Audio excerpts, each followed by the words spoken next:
정부 영상물에도 위험을 경고하는 언론 보도를 공포 마케팅으로 몰기도 했는데요. 지금까지 신종 감염병의 대응에 큰 효과를 보았다고 생각합니다.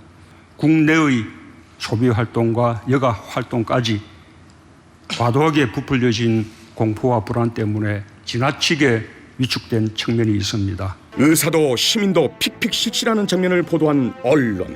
19번 확진자가 김포의 한 아울렛을 방문했다는 오보. 코로나19가 중국의 한 연구소에서 유출되었을 수도 있다는 외신을 그대로 보도한 언론.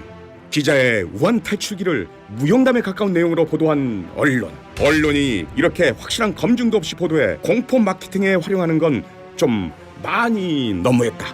언론은 당연히 알 권리 차원에서 당연히 뭐 활동이 보장돼야 되는 거고요. 그러니까 어떤 환자가 나왔다 뭐 이런 그리고 뭐 누가 접촉했다 이런 것들은 당연히 언론이 제대로 보도를 해야 되는 게 맞죠. 그러니까 뭐 이걸 갖고 공포 마케팅이라고 하는 건 아닌 것 같습니다.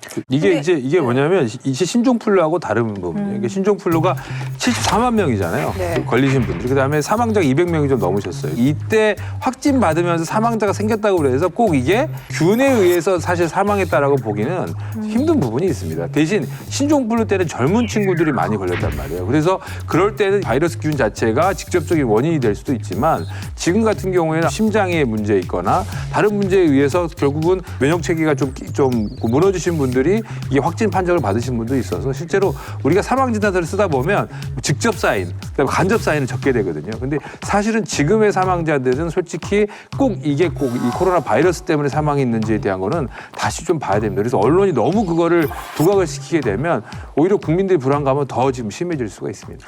저는 오히려 초기에 우리 언론이 중국의 특히 우한의 참상이나 이런 부분에 대해서 좀 더 자세하게 보도했다라고 한다면 우리 국민들도 오히려 경각심을 가질 수 있지 않았을까 이런 생각이 들고요. 중국 사람들이 무슨 야생동물이나 먹고 뭐 의료 체계가 제대로 안 돼 있고 마치 이래서 이렇게 된 것처럼 쉽게 호도한 것이 저는 우리 문제를 해결하는 데 전혀 도움이 되지 않은 것이 아닌가 이런 생각이 들어서 언론은 기본적으로 경각심을 가질 수 있도록 자세하게 얘기하는 것이 저는 중요하다 이런 생각을 합니다.